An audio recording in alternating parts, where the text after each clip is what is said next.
Well, with the big old question mark on just what is going to happen now with the COVID relief bill, Congress will head back to work tomorrow. Lawmakers passed the relief package last week, which would extend unemployment benefits, help fund coronavirus vaccine distribution, and give Americans a $600 check. But as of this morning, President Trump has not signed it.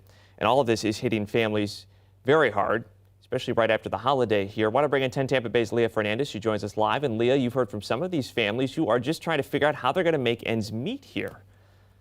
Josh, I've talked to so many families struggling through this pandemic financially. And today, reality is sinking in.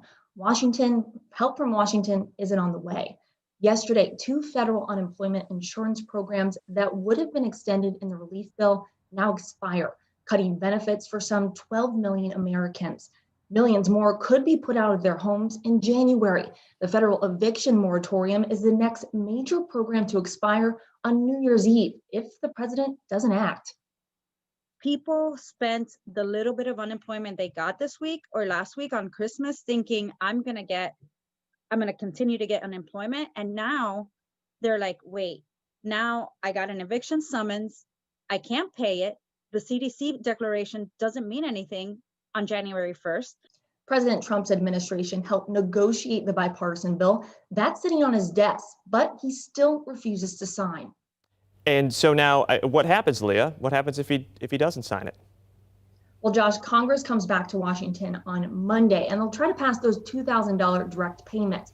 They'll also likely try to pass a government funding extension. But if the president doesn't sign that or the relief and spending bill by midnight Monday, the government shuts down. All right, Leah, and we know that more than 800,000 Americans applied for unemployment benefits just in the week before Christmas alone. So the end of those federal unemployment benefits this weekend, impacting up to 12 million Americans. It is so tough for so many right now.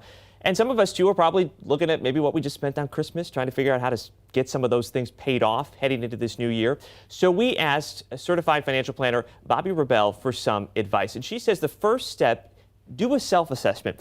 Look at where you were able to cut costs this year, where you maybe overspent a little bit, and then what you cannot afford to give up. And be honest about how that spending is impacting how you're keeping up with bills so that you can make changes you need to make to your budget.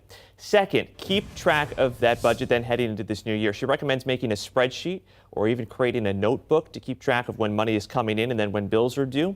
Financial advisors, they say, setting aside a specific time to go over those bills each week, that can help you not only prevent late fees, but even spot fraud. And then third, she says, include what she calls your future self in that budget. The pandemic has forced a lot of us to dip into our savings. So she says, think about how to start replenishing that. She suggests paying yourself first, whatever you can, whenever you can, whether it's a savings account, a retirement account, or even just a jar in your kitchen.